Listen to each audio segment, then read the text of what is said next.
Now, I want to share with you about the concept what you resist persist and why resistance is futile. This is so important. Have a look at the results you're getting in your life and maybe the reason that you came to work with me. I can guarantee that some of you will be arguing and fighting with yourself about the thing you don't want anymore, such as you'll be struggling to lose weight. You'll be battling with yourself to do the things that you know you should in your business.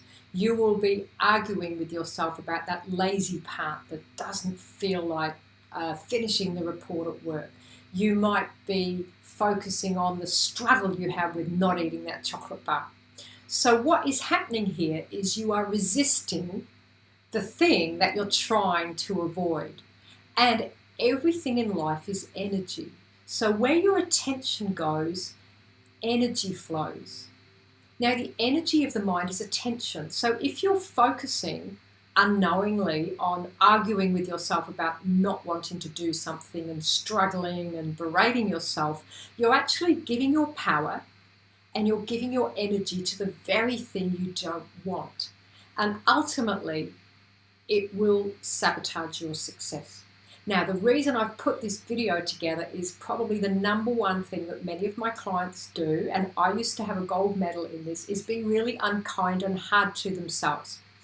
I've lived through the consequences by having to stop my sport overnight. So I'll give you a quick example. Years ago, I was not in a happy marriage, blah, blah. So when I was running and training for Ironman, I would be thinking and arguing with myself about how weak I was for not leaving, because I couldn't understand why I was so weak and couldn't leave, how I hated my relationship with my husband at the time, that husband, etc., etc. So I would be going over and over and over again, like a broken record, beating myself up, being horrible to myself and wondering why I couldn't leave and how I didn't like him and how angry he made me feel, blah, blah, blah, blah. Now, hopefully yours isn't as bad as that, but the ultimate result of that is we're 70% water. Thoughts are energy, so I filled my body up with unhealthy water and it became toxic. How it impacted me is my body started doing really weird things, like my back would pull me back so I couldn't run, and then I couldn't even walk properly. Now, nobody knew what the problem was, but the great thing about my healing myself is it led me to do what I'm doing today. But in those days, I had no idea that when you argue with yourself, you're making the situation worse. I thought I was the only one with that voice in my head, that inner voice, an alien that wasn't even me. But here's the thing, you can change it. And as we work together, it's really important that you become aware of your thoughts. You see, most of the thoughts have become habitual and you're not aware of them because they're beneath your conscious mind. So you need to be really aware of what you're talking about. So rather than fight them, be aware is the first step. The next step is to almost acknowledge that thought, that voice, and take it out of yourself and tell it to go away in whatever terms you want. And then you want to literally shift your energy, your attention towards what you want instead. So if you don't want to battle that takeaway you really want to eat, what do you want instead? So focus on, I'd like to eat a healthy apple. You must shift your attention away from the thing you don't want, because if you fight it, it'll get worse. But you must acknowledge it. So be aware of it first, then acknowledge it, and then shift your focus to what you want.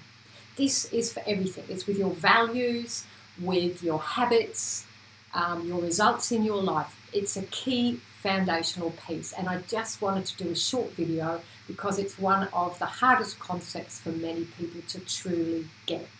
Hence, I thought I'd share my personal experience. When my sport was taken away overnight, I wasn't a very happy Jackie because that was my passion and that was very much a big part of my life. And no one could fix me. But you see, I created it. So if you're consistently unkind to yourself, research has shown that people that are unkind to themselves are unhealthier and they have more prone to heart attacks and they die earlier and they're not as successful. So if those aren't good reasons for you to start being kind to yourself, shift your focus to what you want. I don't know what will be.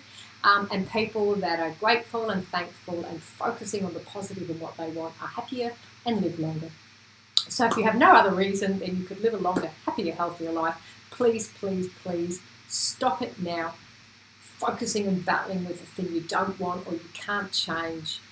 Make peace with it and focus on what you do want. Fundamental keys, and I hope that might have been a reminder or a relearning for you. And if you're new, you might still be grasping this concept. And if you have any questions, you know where I am. Thank you, and have a great day, and be kind to yourself and focus on what you want.